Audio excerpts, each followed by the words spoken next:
probably any of them, but I think they are going to be. Yeah, so I'm going to be remarkably nice with the Simpson's rule and trapezoidal rule. I'll give you those rules. Just like I did on the practice test, right? Yep. Or no, it's saying no, like you don't. I mean, no, that was going to get No, you don't. Yeah. Yeah. Okay. You don't need to know them because I'm going to give them to you. Yeah. Yeah. You just need to know how to use them correctly. Yeah. All right, so 7-5 number who? 35. What number? 35. Oh, practice test? No. Yes. Oh, they're going to practice. We could do whatever the hell we want to. That's related to calc would be better.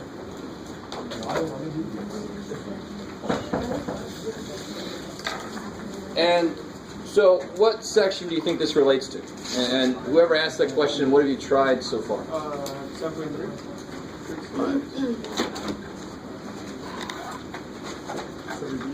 What, have you tried anything so far? Yeah, I know it's a double angle, right? Cosine 2x, Yeah, okay, you could. right? Sure. Can you split them up?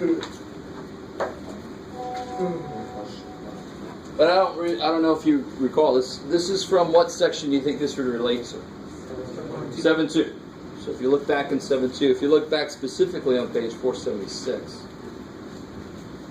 this should have shown up in the homework in a couple places, but I didn't make you memorize these. Yeah. Okay. So there's a little on page, where do you go? 476. There's a nice formula in a little box there that deals with cosine A, cosine B. Okay. And you know that sometimes I'll assign homework.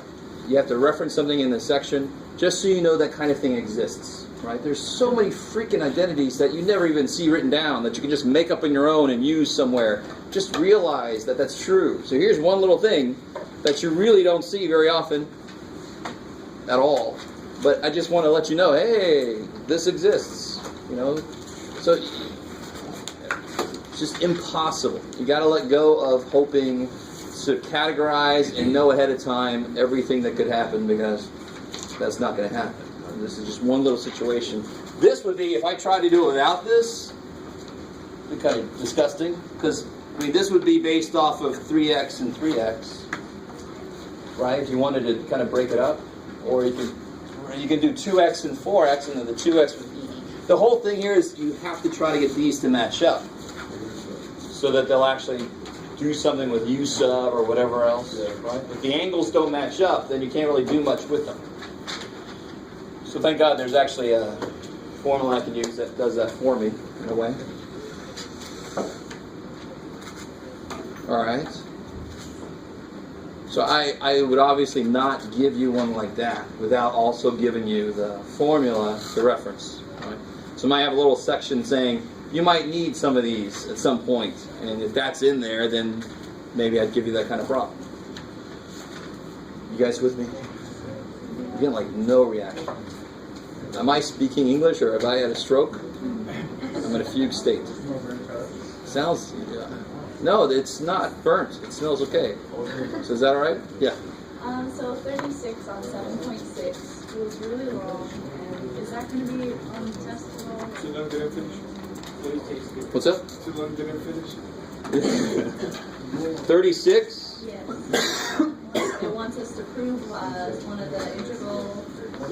Oh yeah, okay. So if, I mean, it did just involve getting derivatives of things, which is we've been over how long, but... I obviously can't give you a problem that is going to be overly long, because then you wouldn't have time for other stuff. But what gets me is I'll assign something and somebody will have a way that makes it long, and then they get upset at me about, why'd you make such a long test? I didn't make a long test. You took a long way to do it, right? So, yeah, I can't, unless I give you like 3 problems, I can't make it like crazy long. I can do this kind of idea, though. I just to let you know, I do like this idea about proving integration formulas from a table using differentiation. Not just using stuff in the chart, plugging each other.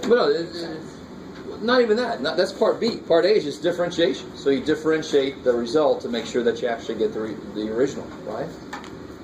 Is that, how do you check an integral? You differentiate your answer, and you see if it goes back to what it was, right? So I could totally ask you to do that all day long, up and down. Am I saying it's going to be in the test? I don't know.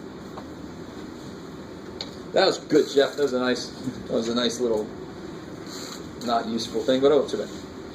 But yeah, I'm not going to give you something that's like crazy long. I desperately try not to do that. I want to be able to test, do you know the process to use? Do you know how it works? I'm not going to try to throw something at you that's got a billion little parts to it that are kind of a bit busy work.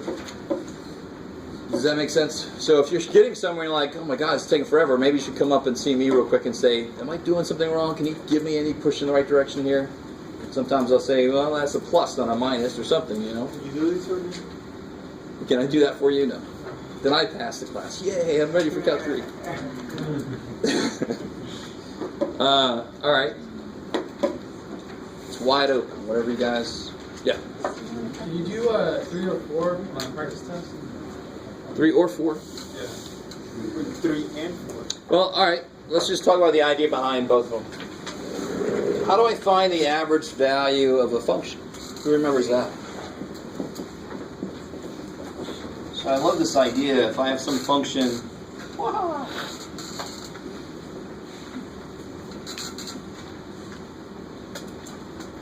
And the idea is just so beautifully yummy. I don't know if you guys remember.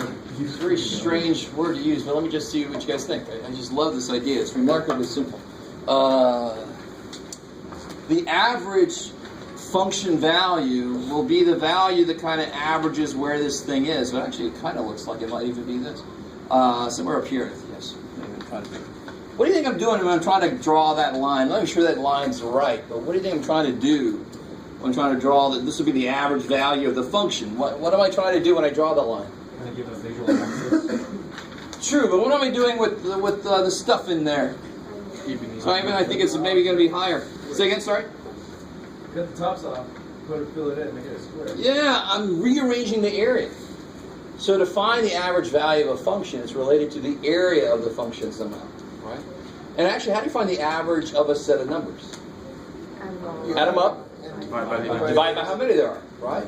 So in calculus, adding them up is related to integrating. And divided by how many there are is b minus a. So that's how you find the average function value for anything. And it's really neat. It's really just finding, if I find the area of this and then divide by the length, that will give me the width of the corresponding rectangle. That's just, to me, that's the yummy part. That's all you're doing with that stupid thing. If you realize, I'm rearranging the area into a rectangle. How am I doing it? Taking whatever the area is, divided by the length, will give me the width of what it would be if it were a rectangle. Then that width is the height, the average height. That's the freaking average function now. So I don't know if you guys remember that. Of course, it's normally written as 1 over b minus a, and the same damn thing, right? So I don't know if you guys remember that, but that's how you find the average function value. How we doing so far? So that's that one, right? And on that one, what method would you use for that function once you plug it in? No. If you wanted to, sure, that would work. But I wouldn't do that shit. Yeah, before you go to trig sub, what do you want to make sure doesn't work? Yes. Why would I want to make sure? Because u sub is the easiest thing, right? That's what I mean by rule out u sub. And I love it. Now, you guys are correct. That has the shape of something that wants a trig sub if the u sub doesn't work. But the u sub will desperately work there. Right? And that's what I mean. If you did trig sub, that problem will take you longer than it really should. Okay. Does that make sense? So always rule out u sub. Go, will u sub work? And if you're like, I don't think so, then you can go ahead and try trig sub. Okay, cool. So the other one was number 4. And what is it about the area? Does this sound familiar? I mean, if Calc 1 is way back in your past somewhere, maybe not. But if Calc 1 is last semester or the semester before, this should sound familiar. Find the area bounded between two functions. So what two pieces to that do you have to figure out before you can jump into the integration? The area bounded by the two functions. Which ones? Yeah. Which ones? In the first quadrant. So I'm talking about first quadrant. Good. So one piece of it is which one's on top, right? Yeah. I always like to see who giggles at that. Just to see where we are mentally. Whose minds are where. So which function's on top? Because you're going to subtract the other one from that, right? And of course, what else? Which one's the bottom? Okay, that's sort of answered by the same question. The limits. Yeah, the limits are gonna be defined as far as what? Where they cross. Cool. So you got to solve cosine x equals, what was it? It's cosine squared. You got to solve this equation. You got to figure out where do they cross, so you can figure out what a and b are going to be. And you'll see why I said the first quadrant, just to kind of help figure out which pieces I'm talking about. Yeah, so obviously it's 0. Okay, and where else? So wouldn't you just take this over, factor it? I mean, just because it's cosine doesn't mean you can't apply the same old stuff you've always done. What comes out? Cosine. So either cosine 0, which means x is No, I have. pi over 2, or cosine's 1, which means x is 0. So from 0 to pi over 2, right? And of course, if you remember, there's more answers than this. This would be plus or minus, plus 2 pi k and all that kind of crap. Remember that stuff? But I just want really that one part, that one piece to it, right? So from 0 to pi over 2. And now you just got to figure out, well, which one's on top. And I mean, if you think about it, cosine x is at most 1. And when you square something that's less than 1, it gets bigger or smaller? Smaller. Good. So cosine squared is the one that's on the bottom. Because what does a parabola look like, for example?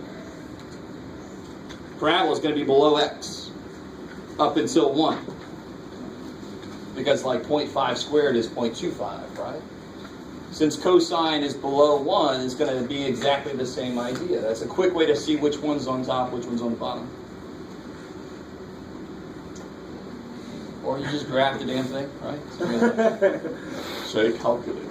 No. All right. I want to be able to use calculators. You just got to show me where. If I see things coming out of nowhere, it's no good. Is that good for that? I mean, I've got the answer key. I'll give that to you. I mean, that's what you would need to know to start that problem. Yeah. So that one right there is supposed to be pi over 2, right? On the left graph. Because you wrote x. Oh no, this is my example of x squared and x. Oh. So from 0 to 1, x squared is below x. Okay. So that's really the same idea because cosine is below 1, so cosine squared would be below cosine for the same reason. If that doesn't make sense, then just use a different way to figure out which one's on the top. Yes, ma'am. So, did you calculate it and finish it out for the problem? Yeah, so, all right. Bless you. So what would the integral look like now? What's the limits? From 0 to pi over 2. Which one do I put first? Which is cosine x.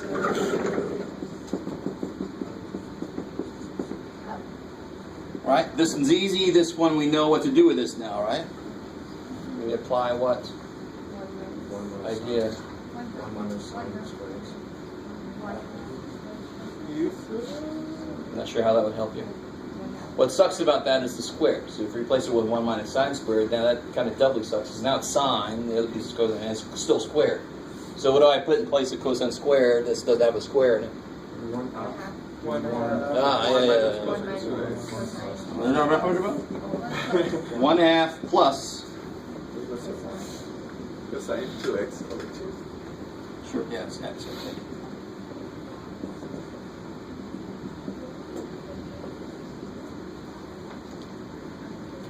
Is that, do you guys see that? I'm kind of, no? What's up? I don't. I mean, at this point, just to be blunt, that should be automatic. If I see integral sine squared, if I see integral cosine squared, I should automatically know I got to replace that with one of those two identities. Because integrating squares of functions is so much harder than integrating just not squared functions. I don't know how else to say that. Integral of cosine squared x is not equal to sine squared x or some bullshit. Right? It can't be. Differentiating this thing is not exactly straightforward. You'd have to use chain rules. So integrating it should be even harder. Or require some kind of manipulation. So thank God we have a decently simple identity. That makes the integral completely easy to do. Again, in some of my classes I keep joking about, you keep using that word easy. I do not think it means what you think it means. Why don't we just do cosine x minus 1 minus cosine x? Let's just back out the cosine. How would that help with the integration? Okay, it won't. Right? So if I have integral of natural log of x squared, writing it as ln x doesn't help a damn thing. Right? It's still squared. It's still another twice. Writing as something as a product doesn't make an integral easier. Right? It's only if it was a plus or minus then I can break it up. But I still see people believing two things. They believe that they can break this up, and they also believe that the integral is 1 over x. Plus C. Yeah, and they leave the plus c out, so I can't even give them that. All right.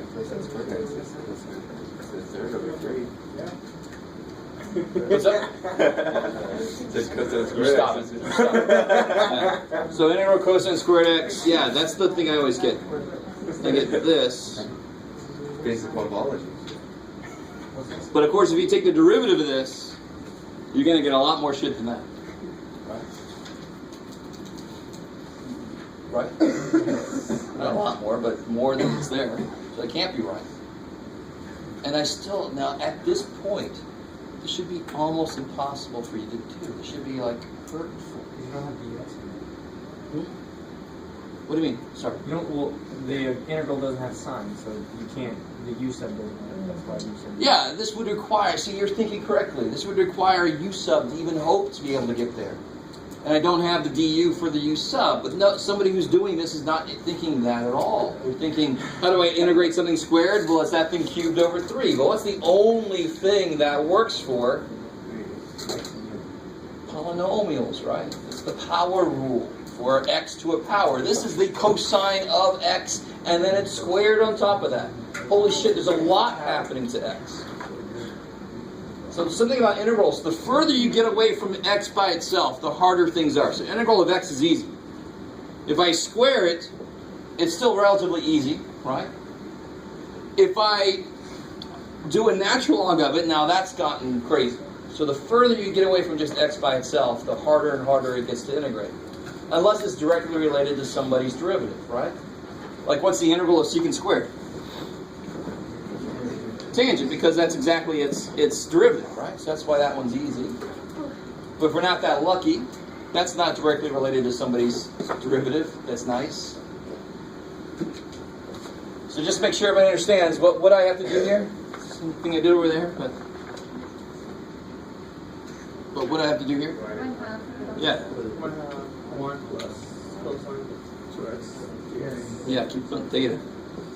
Okay, cool. And then why is that easier? It's not squared. It's just the cosine. And at this point, we shouldn't be worried about the fact that there's a 2 in there. We should know how to take care of it. But we should go, oh, there's just a 2. It's not a squared anymore. That's no problem, right? And we've done this exactly thing enough. How do you integrate this? 1/2, that would be, yeah, their integral sign. 1/2 x. Let me go ahead and put that through there. Plus sine 2x over 4. Good. Because the 2's already there, and another 2 to kill the 2 that wants to come out. And I was going to say, well, it's not a minus, of course, because this way, derivative, it's good. Sine goes to cosine. Integral of sine is the one that needs the negatives. sign, S-I-G. Yes? Can you integrate in natural log squared? Yeah, there was a problem that had something like that. I can't remember if there was another piece to it. Wasn't there a problem that had this in it, but I think it had more stuff too. I can't remember now. But if we had just that, what would you have to try to do? You have to do by parts. Why? U sub would never work. And so now watch. The minute if I put that, what am I thinking about doing? What method? Why am I not thinking about by parts, or why would that not lead to by parts? Yeah. So I mean, technically, somebody said you could write it. You could break it up, and then the only reason that's helpful is now I can make this U and this dV if I want to, but I can't integrate ln easily, right? That's your problem already. Yeah, exactly. Yeah. So the only thing we could try would be letting U be that. And hope to God that by parts makes it simpler. And what do you get? Let's just go down this path a little bit. What's du? X. Right? Because the derivative ln, the inside function gets a turn, right? So does that sound familiar? There is a problem in the homework that had this as a part of it. dv would just be dx. Beautiful. dv is dx. I think it was exactly this. Yeah. Okay. So sometimes you guys think something is wrong because you can't see far enough down the path to know that it's going to work out. ln does that a lot to us, where it works really nice. So sometimes you give up on trying something just because you think it's not going to work. This is where you got to let go of that. You just got to. If that's the only thing you can think of, try it. Right? Go as far as you can with it. If you can't think of anything else, leave that for me. Say I couldn't think of anything else, but at least leave me that, because I can grade you on. Oh, they knew what to try, and maybe just made a little mistake, and it would have worked or something. You guys, the more work you show me, the more points I can give you. Because then I can see, did you try something that made sense, right? So this would work, believe it or not. Because it's kind of like we're doing a power reduction on the ln. ln by itself would suck, and this is squared, so it's even further removed from just x. I've never actually explained it like that, but I like that. The further you get away from just x, and so if I take an ln of it, shit. If I square that, double shit. Or whatever. Shit square. Shit square, yeah, a little shit. A square shit, and then a cube, I got a little cube of shit. It's weird.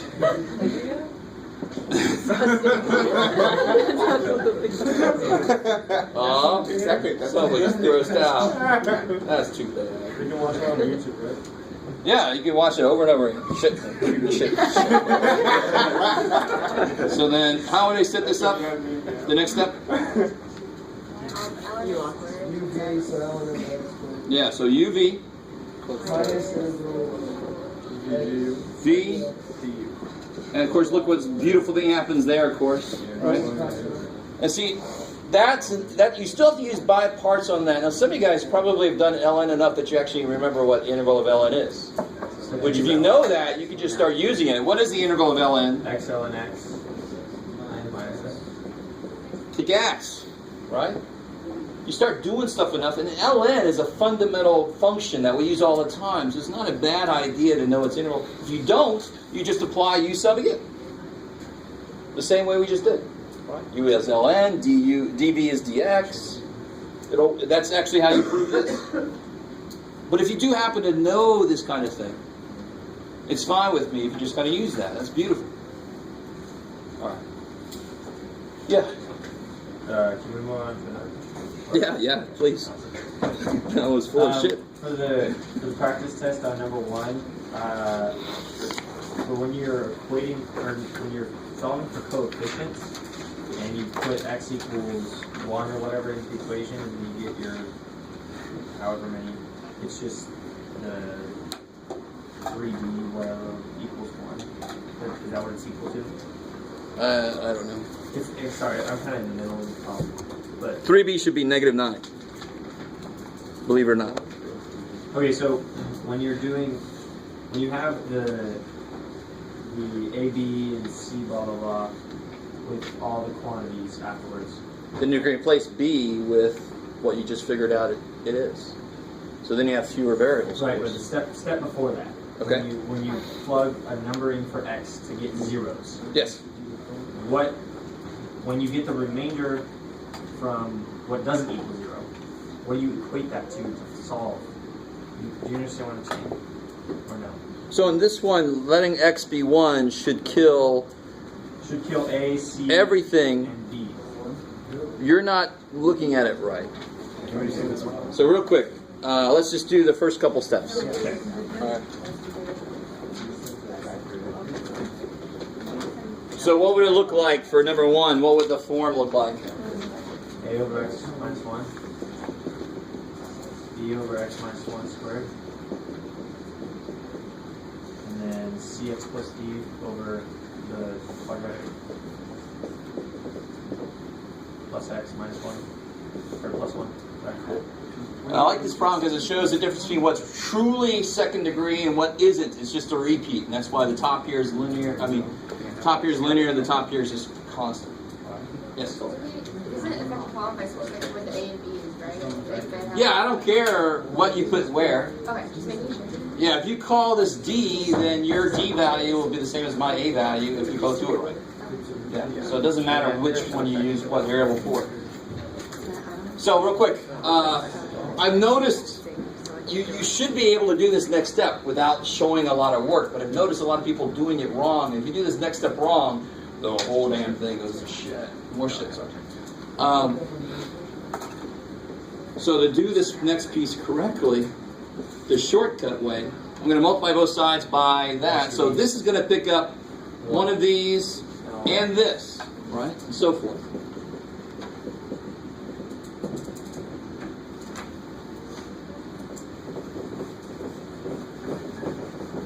And then what's the B going to pick up? Yeah, just the trinomial dude. And then the cx plus d is going to pick up x minus 1 squared. So this is what I mean. If you let x equal 1, then everything dies except the b piece. Right. Okay, cool. And then you can figure out exactly what b is. I know, but then you get 3b, right? Yeah, you get b is... You get 3b equals blank. 3b equals negative 9. So watch. What did you let x equal? Let x equal 1. Oh, because of the left side. Okay. Yeah, 1 minus 13 plus 8 plus 5. Alright. Yeah. Maybe that's the one anyhow. So what should this be? So if you let x equal 1, what do you get here?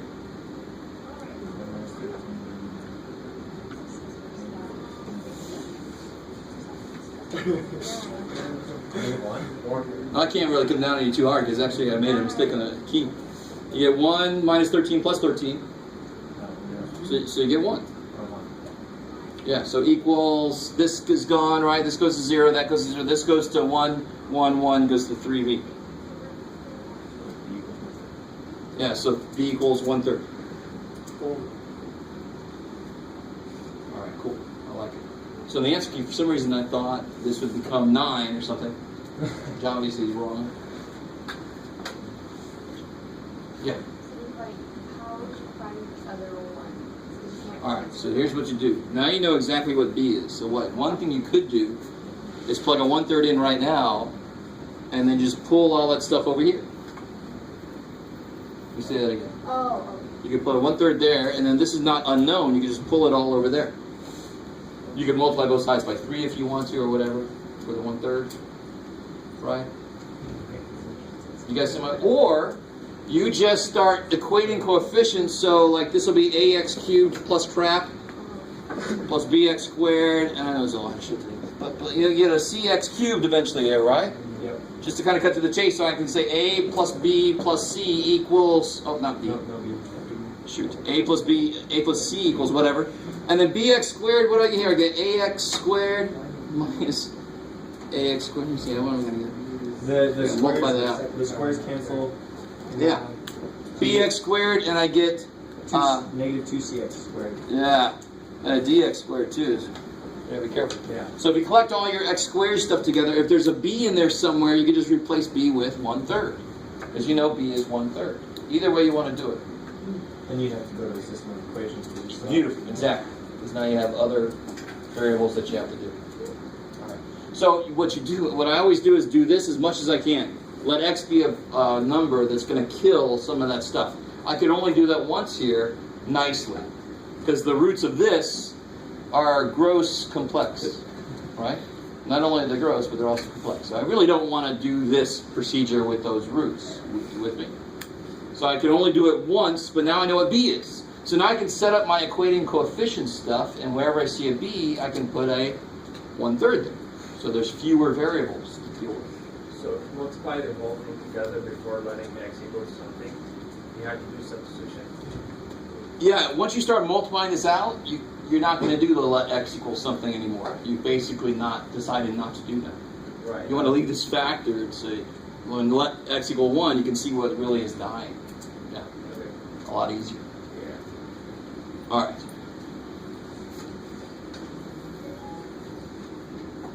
Well, that's why. Yeah, that's right. Oh my gosh.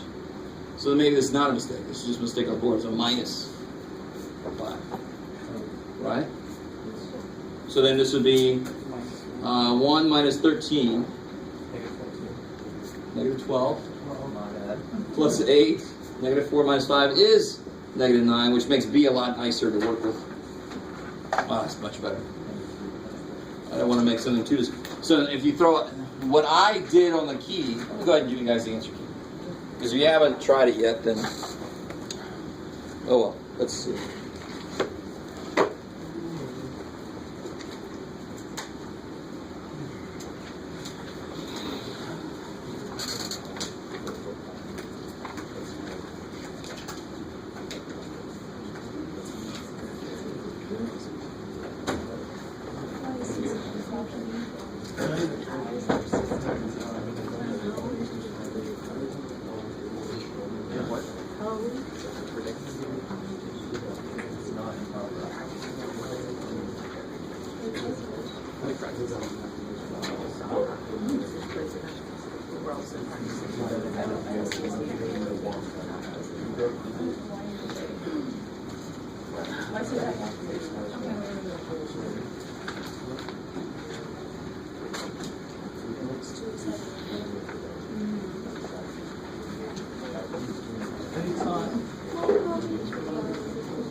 So if you guys look at number 1 real quick, if I replace b with negative 3, I can then move those terms to the other side. So like negative 3x squared, I can add 3x squared, so now it's negative 10x squared over there. Do you guys? To me, that's what I always do. I just get the b stuff out of the way in the first, just totally get the hell out of the way, and then start equating coefficients between these two. But there's a lot of different ways you can do that. Yes, sir? I have a question on how we work out the different fraction. When we have to multiply the denominator, we're not getting the same thing as we did. You see what I mean? Because x minus 1 times x minus 1 squared. But why would you do that? I mean, the point is to find what we have in the numerator, right? Okay. So, because I'm confused. But why would you multiply these together? Why? I'm not trying What's to the LCD between these? X minus 1. X minus 1 squared.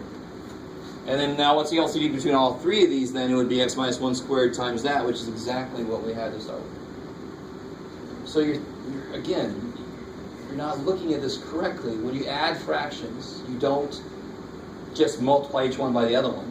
You get the LCD, right? So there's no reason to multiply this by this, and then you're saying, I don't have x minus 1 cubed.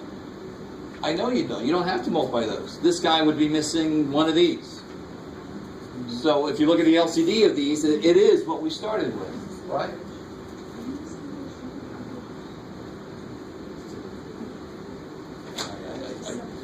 So again, I mean, if I do,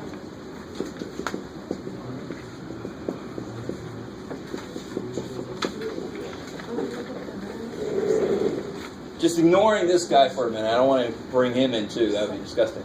If I add those together, right, I am going to get something over x minus 1 squared at the end, right?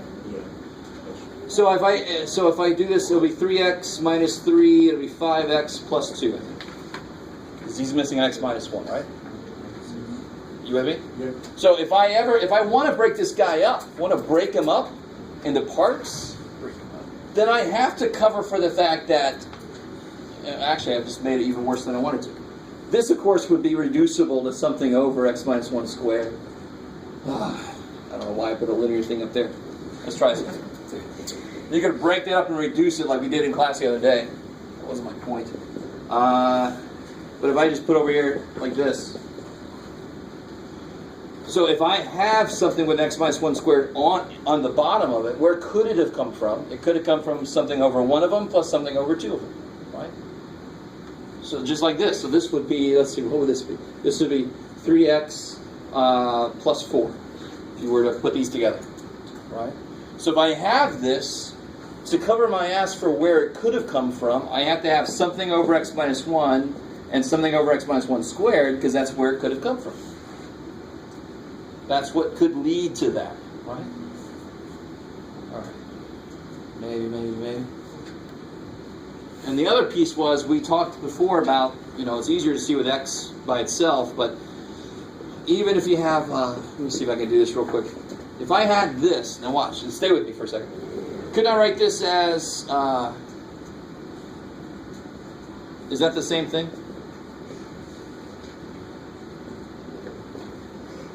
So that's 2x minus 2 over x minus 1 squared plus 7 over x minus 1 squared. You with me so far? Yeah. Isn't that 2 over x minus 1, because doesn't an x minus 1 factor cancel? Right, if you factor the top? Now that would be an explanation as to why the top is not bx plus c up there. So I was trying to do both at once. It's a little bit disgusting. Because if you ever put bx plus c over a repeat, it could actually be broken up into a over x plus b over x minus 1 squared. That's why you wouldn't start with that on top of this. All right. Maybe. So it's good to know why things work the way they do, but then you can kind of start to go, okay, so repeats are always 1 degree less of what's inside. It's linear inside, so it's got to be 1 degree less, constant. If it's not a repeat, then it's 1 degree less of what the hell this whole thing is. So that's the quadratic, that's going to be linear, so forth. Okay, good.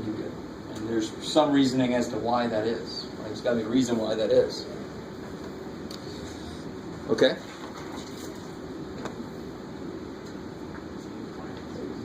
Yes? 6?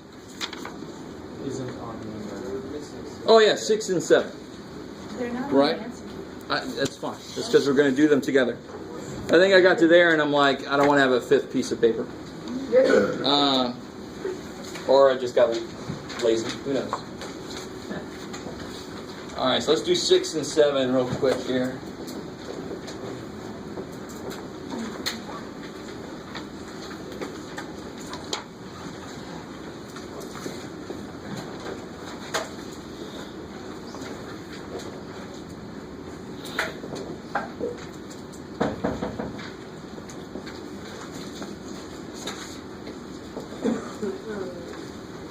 Oh boy, this is really, really evil. Why is this an improper integral? Because of the 3. I like it. So it's not because there's infinity in the limit, obviously. It must be one of these, somewhere in the limit or one of the limits, it's undefined, and it's at 3, it's undefined. Is that cool? Alright, so how do I have to take care of that first? Why do I not have to split the limits? Because the problem is at one of the limits. Yeah. If it was at somewhere between 3 and 5, then I have to split them up. But I could just replace this with, I like it, not infinity, just 3, yeah. I'm worried about myself. And then, the inside's still the same thing, but now you can focus your attention on how the hell do I do this inside. And there are certain things I'm trying to throw at you a certain number of times, because there are, thank God, a few things that we can start to generalize. But you can't generalize every damn thing. I don't know if you're catching on to that fact. Yeah, this will be a U sub. So don't go straight for trig sub. And then if you think, it can't be U sub, if it was that, it would be so totally obviously U sub. Like, beautifully U sub. You got your freaking number you want there, right? But why is that still U sub? Because what can we do? What am I going to let U equal? X squared minus 9. Right? Not radical x minus, that would suck. That derivative would have too many parts to it that I don't even have in here, right? So if I let u equal x squared minus 9, what's x squared equal to? What's x squared equal to? I like it. You guys didn't even listen to me, yeah? What's du? 2x. Yeah, that's the question you're answering. But of course, that's the part that I showed you on the first day to make sure that everybody saw this is a very basic thing you can do with U-sub that you guys normally don't even really see, depending on your teacher who teaches this. But that's beautiful. That's just one step further away from just a straight up U-sub. Because what's going to happen here? How many x's do I need for my du? 1. And so the other 2 I can replace with that. So the whole point of U-sub is just there can't be any x stuff left. Everything's got to be U stuff. So if you can do that, then it's legal what you're doing. And then you pray that the resulting interval is easier. Right? So let's see if our resulting interval is easier. So me, on this, I really never change the limits when there's like the limit, the t stuff coming into play. So good Lord. U plus 9. So what's nice here is, let me write this. So this will be 2x times x squared. So the x squared is u plus 9, I like it. And 2x dx is du. And then that's just square root of u. Let's make it as u to the 1/2. Let's stop there. But some of you guys are still a little too loose with your dx, du stuff. That's why I wish to God everybody would teach it, and I'm not saying that my way is the best way, but if you have to build what you need, you're not going to make some of the mistakes that people make with du and dx stuff. Mistakes people make is you solve for x and then you get du and then you think you can do more than you really can. It happens over and over. And what's really, really nice here? How many terms are on the bottom? So I'm allowed to break it up then. Right? So then it's relatively easy. It's just a power rule. That's awesome.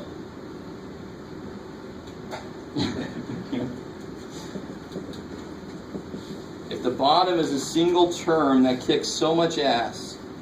Because now I can break it up. Yeah, it'll be u to the 1/2 plus 9u to the negative 1/2. And that's relatively simple to integrate. That's just power rule. Power rule. No ln's here, right? There's no 1 over u to the first power anywhere. There is. Where? 9u. Oh, no, I was ready. I was like challenging something. Alright, so then what? We got limit. So u goes to 3. Integrate u to the 1/2, you get u to 3/2 over times 3. u to 3/2 times 2/3, right? The reciprocal. So the new power times the reciprocal. And let's go ahead and put what's u? X squared minus 9. All right, good. Is everybody with me so far? What problem was this? Oh yeah, this is number 6, right? And then how do you integrate this guy? It'll be u to the 1/2 times the reciprocal of that. 2. So it'll be 18. U to the 1/2 from t to 5.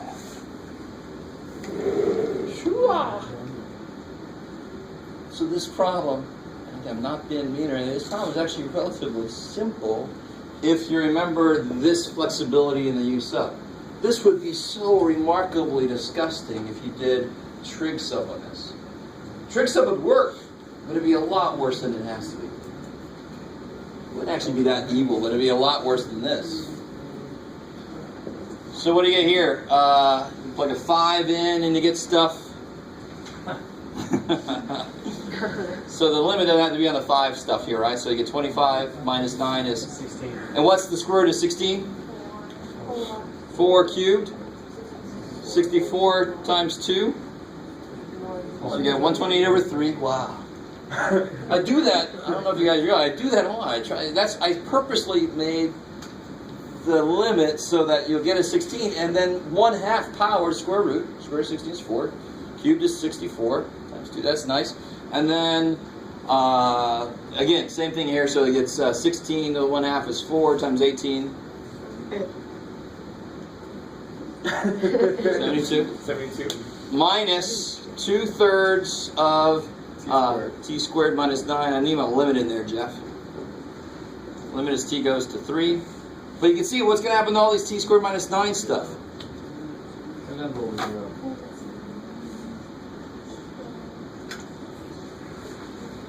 Yeah, if I let t go to 3, that's 0, that's 0, that's the whole thing is 0. Right?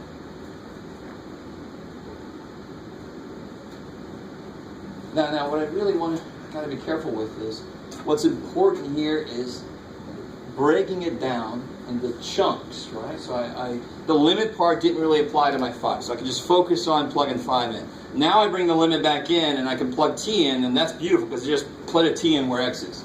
No simplification required. And then I let t go to 3, and I'm like, oh cool, both of those are 0. Nothing's on the bottom, so it's not infinity. Kicks ass. Alright. So the answer is whatever that is. It converges that answer?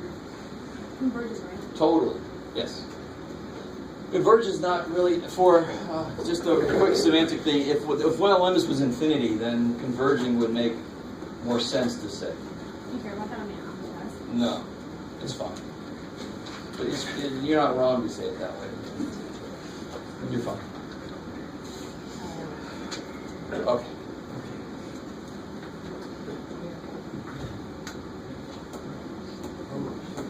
Like I said, I got nothing, so we can sit here and stare at each other. Has anybody got questions? We still got to do number 7, right? Yeah. All right, so that's a good question. All right. So why don't I let you guys try to get it started? Yeah. What's your f of x in number 7?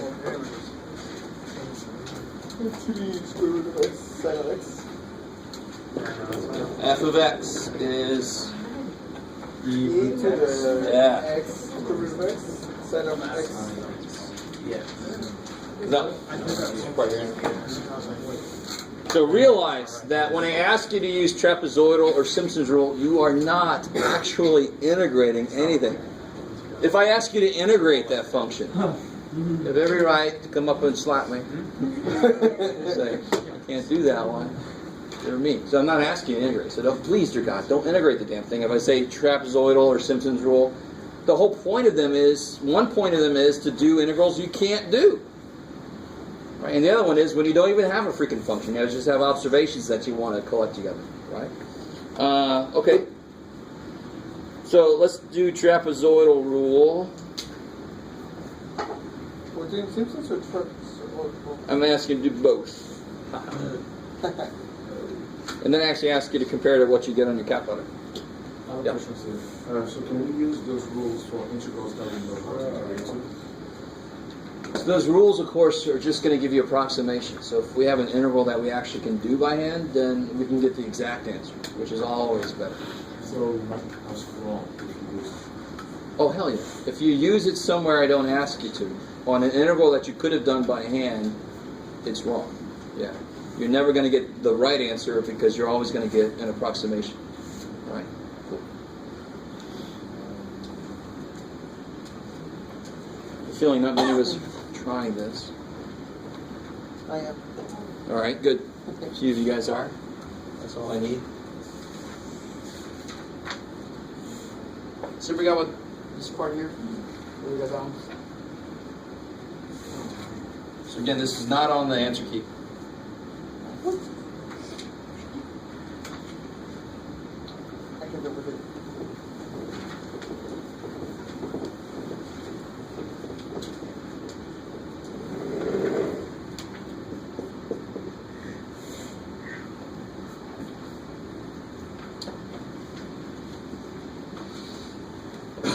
Six.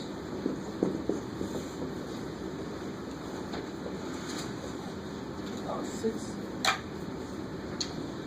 Obviously, this is one. Well, let's see if you guys can handle this. For all these problems, we need the calculator, right? Totally. This is not a one like I did where it was like cosine of something you should be able to do. This is each of the square root of something. Like We don't know those values. Everybody knows you need the square root of 18, right? Yeah. So delta x. What else can I say? 2/3, right? Beautiful. So I think, and of course you always get it the same way, b minus a over n. B minus a over n. 2/3. And so that's why I write it the way I do. I think the book writes it this way. I can't remember where I saw it. B minus a over 2n or something stupid. It's better to keep delta x separated. So you know what delta x is. And this is important to know by itself, because what does delta x do for us? Yeah, so if I start at 0, delta x tells me the next thing to input, and then delta x tells me the next thing to input, right? So you have to know delta x by itself. So I don't like it when they write the formula like b minus a over 2n. This is delta x, and that's the 2 that's in the formula. You guys see that? Yeah. But then you kind of lose delta x when you do that, and you think maybe that's delta x, and then you're screwed, because that's not what delta x is. Maybe. So I much prefer writing it the way I did. So when you start to do this formula then, it's going to be delta x over 2, which is 1/3. So that's delta x over 2. And then you just got to do, what's x not going to be?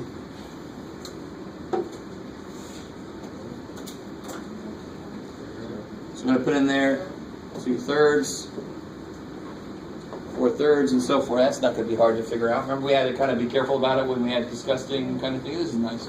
So f of 0, so it'll be e to the square root of 0 times sine of 0, right? Plus 2 times f of 2/3, so e to the square root of 2/3 sine of 2/3. So tell me something. Why am I not replacing that with a decimal right now? Because that's already an approximation. Yeah, then you have an approximation of approximations, and which makes your actual end approximation horrible. A lot worse than it should be. Yes, totally. But you want to write this for yourself, because the next step is you're going to put the whole damn thing in your calculator at once. So there's no approximating in the middle. If you approximate this and this and this, and then put your approximations in and combine them, you're way off from what the answer should be. Relative, right? Close, but way far off than you should be. I don't vote, but it's like being 1 degree off. 8 hours later, you are lost. Right? Postcards like, screw that, dude. You should not have been that far. And so forth. Now, everything in the middle has 2's, because it's adding the 2 left and right endpoint stuff together. So it'll be plus 2 e to the square root of 4/3. I think you get it. So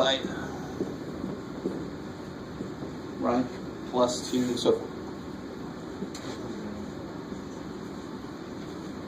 Square root of 2.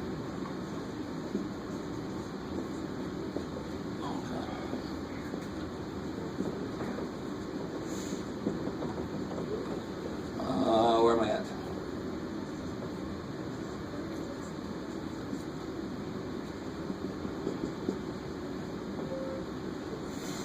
And then finally, I'm at the end, so this will be plus 1 e to the square root of 4 sine 4. All right, how's that? Does everybody see where all that came from? Let me know now if something up there doesn't make sense. Or if I made a mistake. Yeah. How did you start? Why did you start with 2/3? Start with what now? I know we should have, the. Why did I start with what? Start from 0 to 4.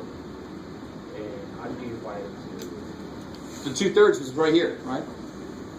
Okay. That's the delta x. It's the width of our, in this case, of course, it'll be trapezoids. Plus 2/3 each time? Is that what it is? Do it, I'm sorry? Yeah, you're going to 2/3. Okay. Yes, exactly. Yeah, this should be Just making sure. familiar. We've seen this. Once I know what delta x is, that tells me how far apart my inputs are. So a starting point is 0, as I'm integrating from 0 to 4. So the nice check is you better end up where you're supposed to end up, right? Make sure you're in the right track. All right, and now this you just put in the calculator all at once. You just put the whole damn thing in. This is a really good exercise in, do you know how to place parentheses correctly? Yeah, this first piece is what? 0. Yeah, that's nice. And the rest of it is not so nice. Alright, so let's see what we get. I'll do it with you guys. I don't have a... Do I?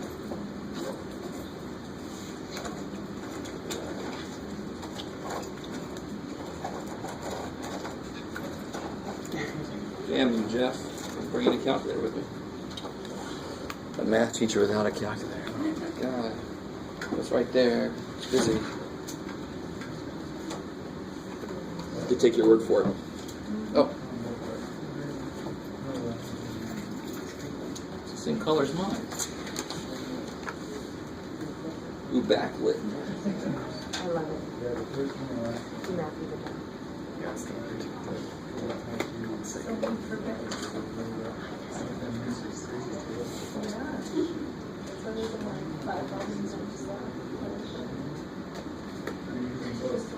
looks so good.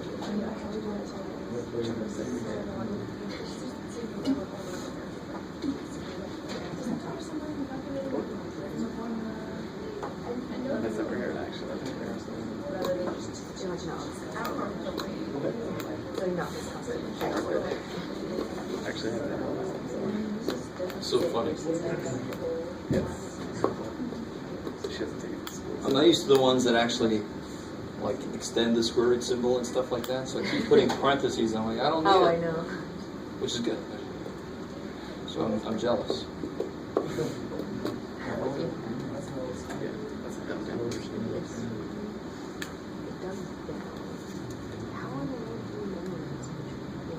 Oh, she's good in the freaking.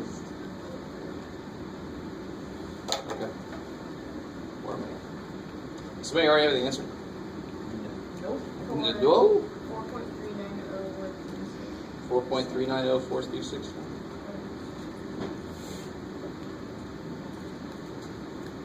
I'll agree to that.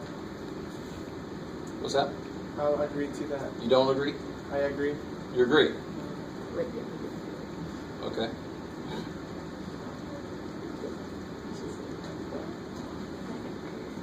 Let's do E2.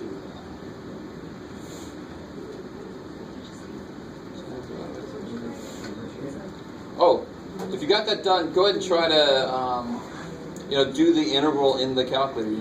Graph it and then do the integral function.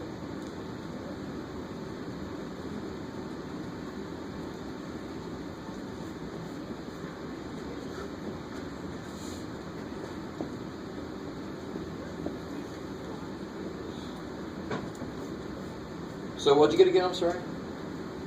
4.390. Yep. That's what I got. Good. So we got 4.39013075. How many decimals are you gonna? Huh? How many decimals do you need? I don't know. I'll just figure it out. If they don't stay on the test, just put as many as you see on the calculator. So if we graph this bad boy, ooh, you got neat stuff going on in here. Does everybody know how to do the integral and getting the on the calculator? Does everybody know how to do that? Because obviously I'm probably going to ask a question just like this. Can I take your sum out of there? Is that right? Or here, you want to do it? Go ahead and do the integral. Are you gonna make us the question of how many decimal points? I mean, how many digits do we need to get so many decimal points now? No, you have to do that for the homework, just so you know it's there. Yeah. It's good to know. I mean, if you have a certain tolerance you have to be within, thankfully there's a way to mathematically figure out how many places you got to go. Yeah. Or how many, in this case, how many intervals you have to use, right? Your n has to be. You guys doing all right? I can't remember what's under. Huh? So in the calculator, put in there y1, e square root of x sine x. Make sure you're in what mode? Radians, good. And then integrate from 0 to 4. Yeah, I can't remember. What's that? Yes.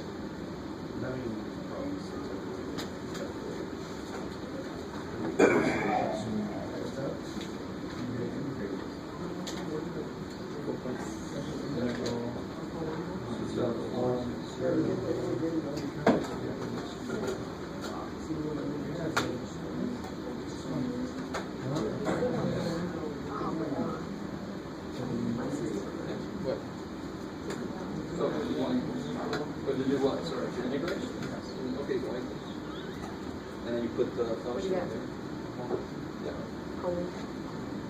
Zero.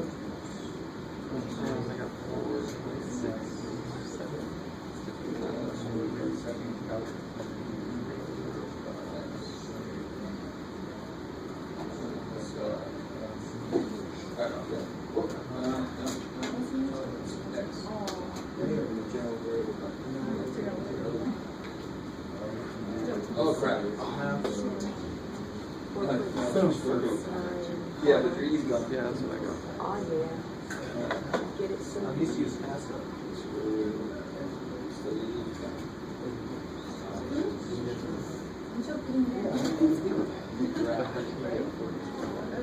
Well, that was the approximation. This is the exact. Second. Well, technically, so this one's back.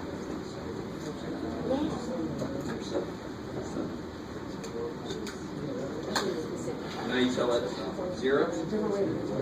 Oh, here. It doesn't fit. Oh, it's thinking. Leave it alone. It's thinking.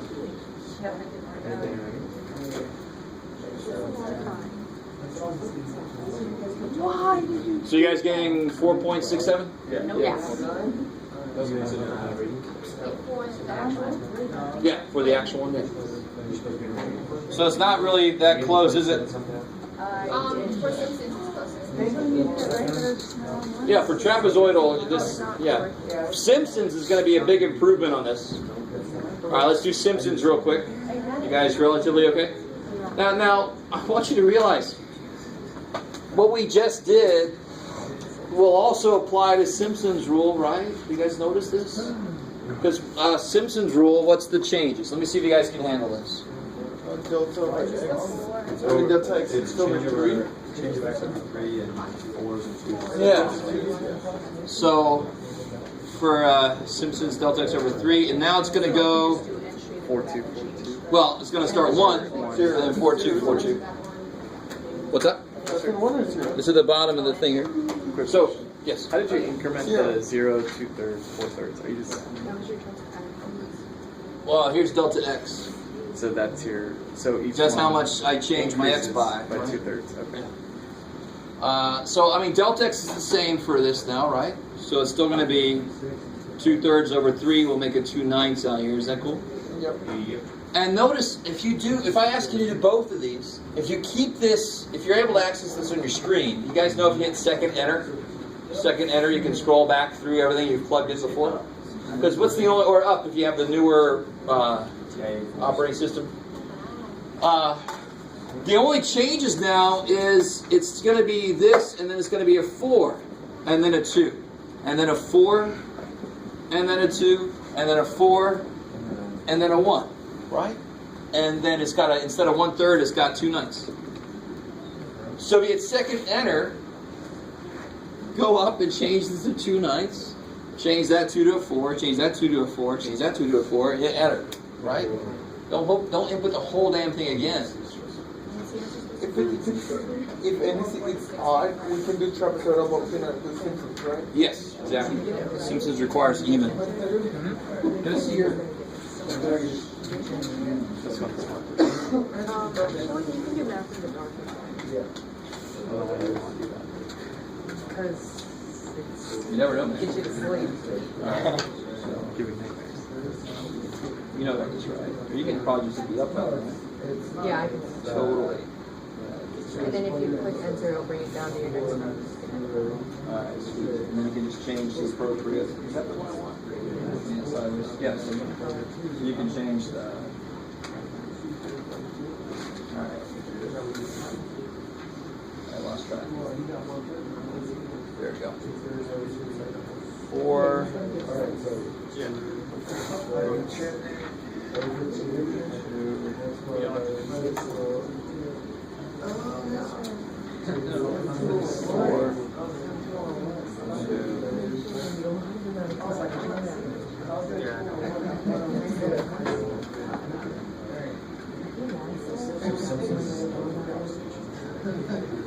Alright, let's see if I did this right. Yeah, what do you guys, has anybody gotten that yet? Yeah. What'd you get? 4.685. 4.685, 1 2 So Simpsons is over. Oh. It It was a mistake. Does What it? happens if you average? Don't do that. It makes it makes Simpsons worse. It's like the diluted Simpsons method. Yeah. So you just switch places. What's that?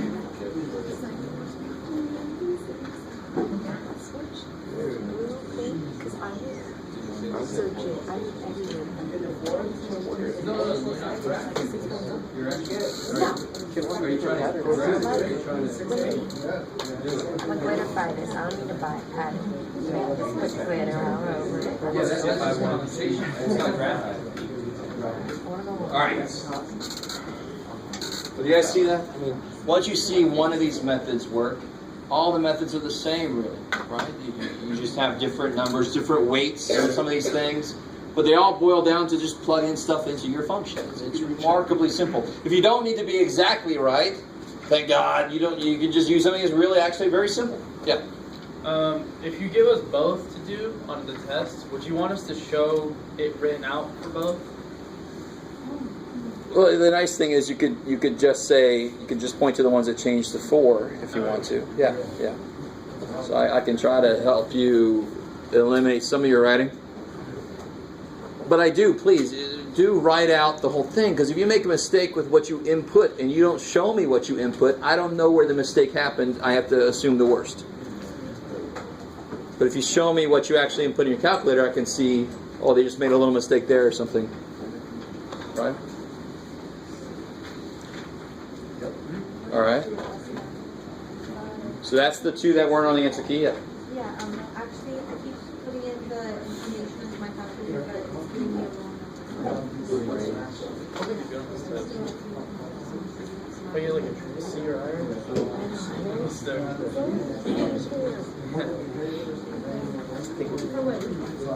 It's a lot easier than last semester. Last semester, like, last semester I took down and just stare at it. See, that's what I said. The entire time. Round each Make sure it's out there. Wasn't the first person's gonna. I studied for physics. I was just like, here I quit. So you actually want to put like this whole thing in exactly as it is, and let the calculator do all the calculating. Yeah. And we're not approximating in the middle. That's it. Yeah. Yeah. I got a question on E. All right, guys. So on what? On E, 2E. Oh, 2E. Okay. Okay, so like I know you have to do parts and everything, and I got to the integral of secant. Do we have to memorize the integral of secant? No, did I just do it? Yeah. Oh yeah, I did. So I don't know if you guys remember this, but I told you that I actually give you stuff like integral secant, integral tangent. I'll just give it to you. Right, so you don't have to, if my question was prove that the integral of secant is this, then you have to do something. And actually that's not very straightforward. Yeah. So I'll just give you those. Right? Okay.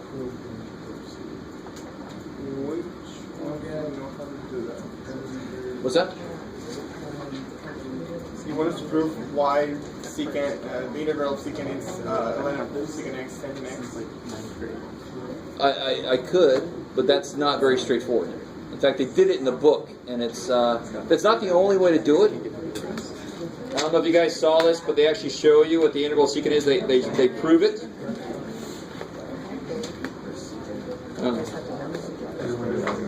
Where was it? You have to learn how to derive all of those. No. Because it's not a very straightforward thing. There it is. Page 475, they show you how to do the integral of secant. Oh, yeah. And you see this every now and again in math, where you just have to introduce something that's not there, and you're like, how would I ever figure that out? And the whole thing is, somebody back in time just played with it until they got something that worked. I mean, that's the way you do a lot of things in mathematics. So really, I keep saying this, but the most important thing to get out of your classes is all the processes you're allowed to use and how much flexibility there is in those processes. Because then you can start to just play with shit, and you know what you're allowed to do and what's legal and what isn't legal, and then you can play with shit. I mean, that's where this stuff comes from. Is somebody had time and they knew what they were allowed to do, and they just played with it. You don't hear that very often with math, I know. It's not like a slinky. Can't roll it down. What doesn't roll once there? It's just math. It's math. It's math. It just sits there. It's math.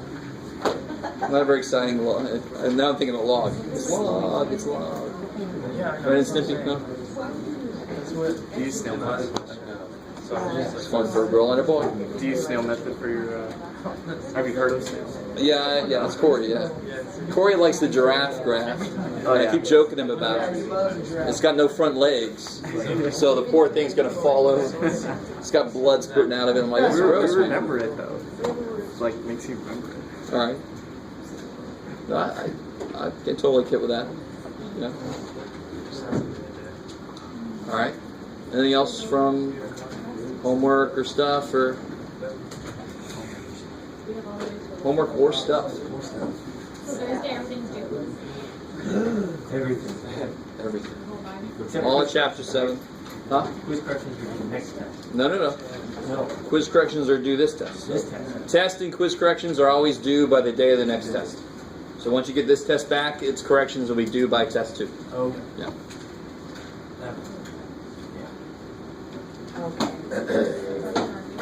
Because the way you just said it, quizzes and test corrections are due to the next test. That makes me think that chapter 7 quizzes are due chapter 11 test. That doesn't work. Because he wants to see the corrections for this test. What's the next test? This one coming up. Yeah.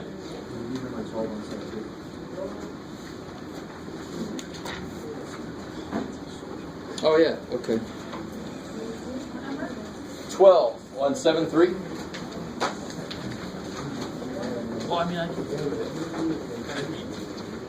I just have a lot. Really not split. Like all the time. I guess really not.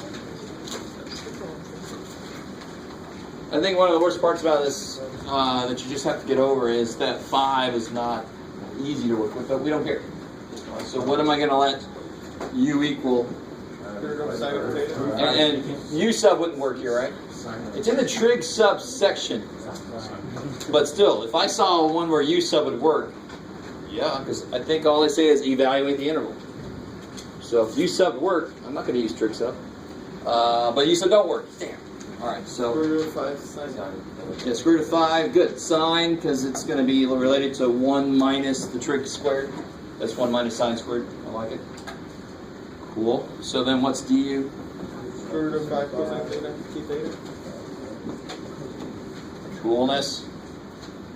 So then I get integral of du, so it's square root of 5 cosine theta d theta over Square root of 5 sine theta. square root of 5 sine theta Square root is canceled. square root of 5 minus 5 sine theta. 5 sine squared theta. Those coefficients can cancel. So these cancel. This rad 5 you can pull out. So you get cosine theta d theta over sine theta. Cosine theta. Good. 1 minus sine squared is cosine squared. Square root is cosine theta. So you end up with 1 over rad 5. Cosecant. Integral of cosecant theta. This is 1 over rad 5 cosecant theta cotangent theta. You're thinking about derivative. I am. You're right. It's ln. Yeah. Absolute value of cosecant theta minus cotangent theta. Wait, say that again? So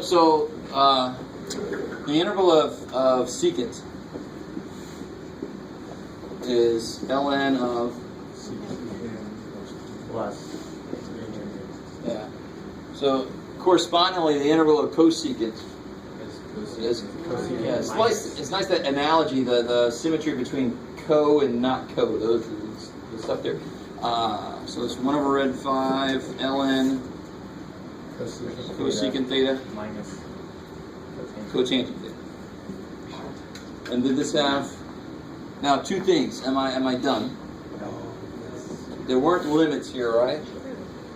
No. But am I done? No, you gotta convert everything. I know I'm not done because my current variable and my answer does not match the variable that the problem has. So the problem's like, what the hell's that? Right? So yeah, that's where you have to do what?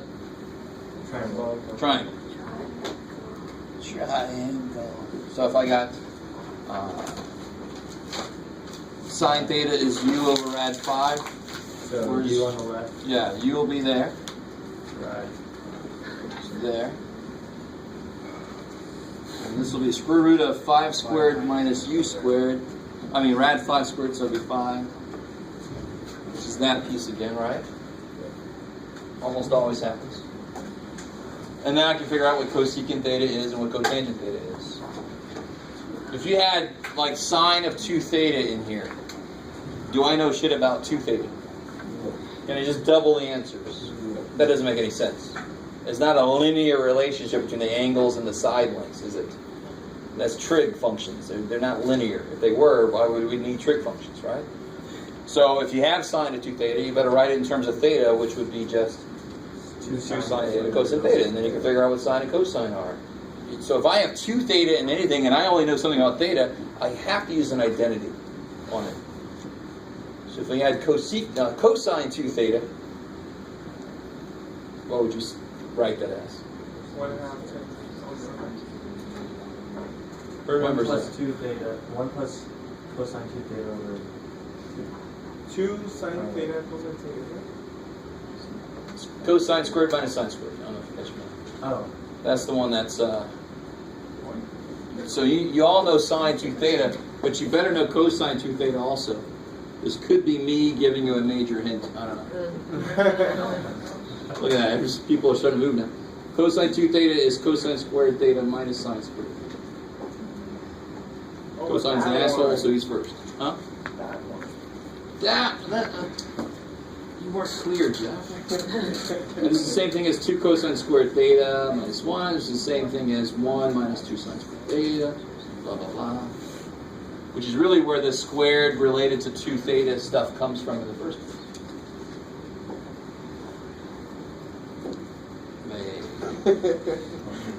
Maybe.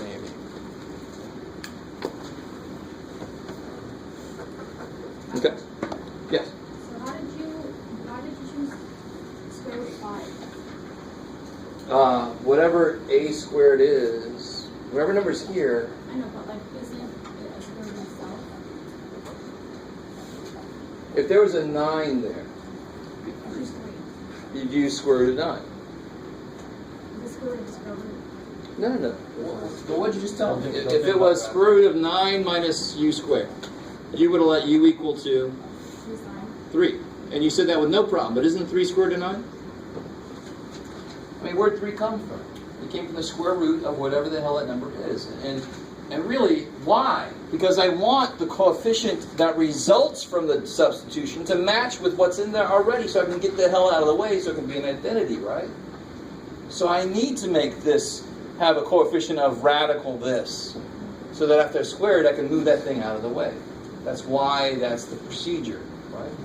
So, there's a balance between knowing the process and just remembering a and a squared and all that. But then there's also, why the hell does it make sense? What am I really trying to do? I'm trying to get that number the hell out of the way. So I want to get another 5 here so I can get the 5s out of the way. So I can uncover my identity. Right? Sounds like a self-reflection psychology thing. Uncover my identity.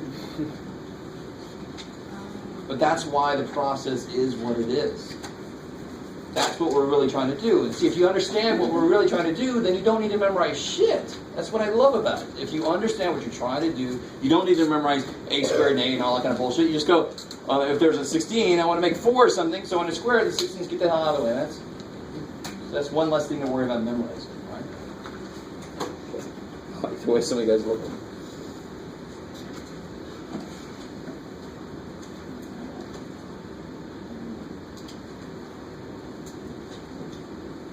Yes. I'm still having some trouble with partial fractions with the top part of the setup equation. So like when you have a plus b plus cx plus d, when do you have to use the cx plus d? When the bottom is truly quadratic, when it's truly second degree. And what do I mean by truly second degree? The difference between this and that. You can't factor that.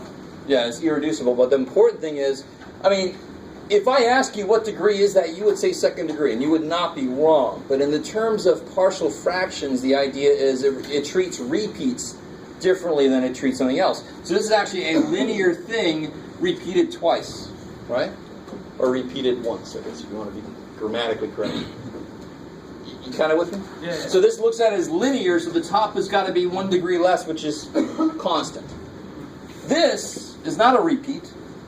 It's truly second degree. Truly second degree. So that's what I mean by truly. It's not a repeat. It's not a square because it's repeated a few times. It is squared inside its own polynomial. It's truly quadratic. So then the top here has to be big ass forehead for some reason on B. Brainy B. It's like Brain, the mouse. For some reason that came to my head. What are we doing tonight? Does that make sense? Yeah, and then how come for that problem, for like the one we did here, we had the x minus 1 by itself, and then x minus Yeah. So I mean here, the whole point here is just to highlight the difference. So it would be like another, to cover the possibility Right. of 1. Yeah. Okay. So that would be the full thing. Okay. If the bottom was x minus 2 squared times this is how you write the form of the broken up answer. And in the math, it might turn out that one of these is 0 or something, but I don't know until I get there. If I leave one of these out, you end up with an impossible equation. It's trying to tell you, the math is trying to tell you, dude, you started wrong. 7 equals 0. And it's really saying, you started this wrong.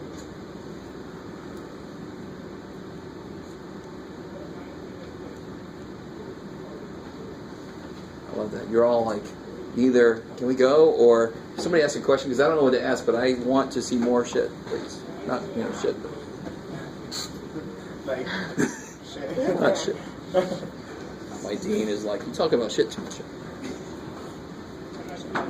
Can you do 7.3 number 18?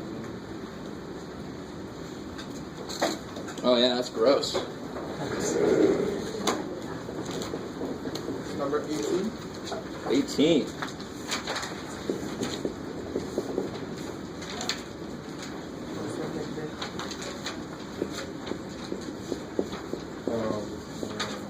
Oh yeah, I didn't even start it.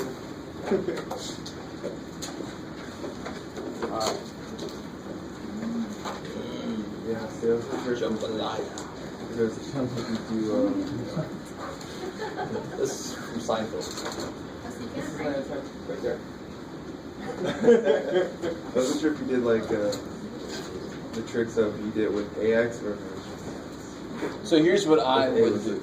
I would factor an a squared to the 3 halves out Factor a squared. to make this x piece have a 1 coefficient. It makes everything a lot easier to look at. That's one way to do it. You don't have to do it that way. That's the way I would do it. You do that maybe. Yeah. So I can factor a squared to the 3 halves. What's a squared to the 3 halves? A cubed. You take that out. Now here's what the trick. What's left? I took a squared out of there, so there's x squared left. Took a squared out of b squared. So be over a.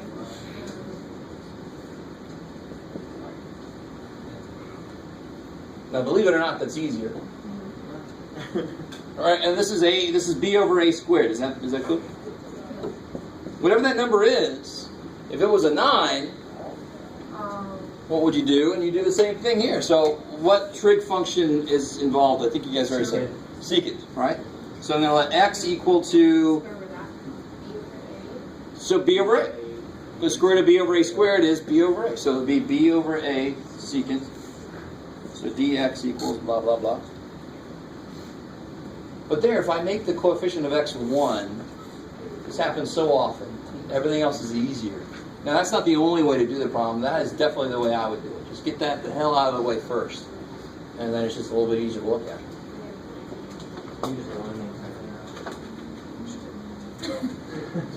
You said put it in your calculator? And I said just ln the entire model. Oh. You're funny. Yeah, why not, Jeff? You make this stuff so hard, man. It's LS. Sorry. Is that enough for that one? Whoever asked that? Yeah. Okay. So Yeah. So I mean, in general, if this would have been 5 minus 4u squared, I would have factored out what ends up being a 2, right? Square root of 4, so 2, 1 over 2, and then this would have been 5 over 4 minus u squared. U squared. And then it would have been rad 5 over 2, yeah. Times, whatever trig function it was. Yes? Can you do number 3 from 7.7? let's start it.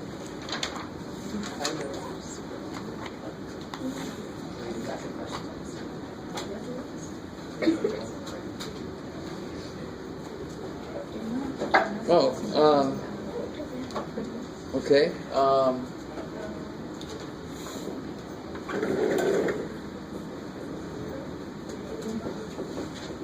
So, is the problem with figuring out? Well, let's see. So we're working with this function here,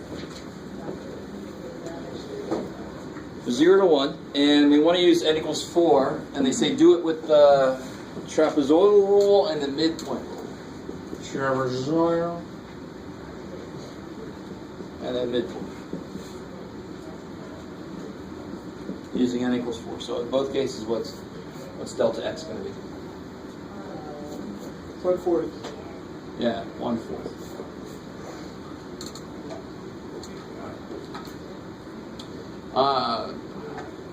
So where was the trouble? But I haven't started it yet. No one else is asking any questions. We can do something else if somebody else asks. No, I mean, so we've done, so now it's going to be delta x over, I don't know if you remember, 2 for the trapezoid, because it's an average of two things, right? So it's kind of easy, but you don't have to memorize it, so and then this will be 1. cosine squared of 0. 0. Yeah, good, so it's a 1 there. And then everyone after that until the end is 2. So 2 cosine squared of 1/4 plus 2 cosine squared of 1/2 plus 2 cosine squared of 4 plus 1, because now I'm at the end, right? 2 cosine squared of 1. And change of x over 2 is just 1/8. Yeah, exactly. Thank you. I guess I could have the whole thing actually determined. So yeah, that's right. That's 1/8. Alright, and then midpoint, what's that going to do to this? You might even want to kind of set something up for yourself real quick.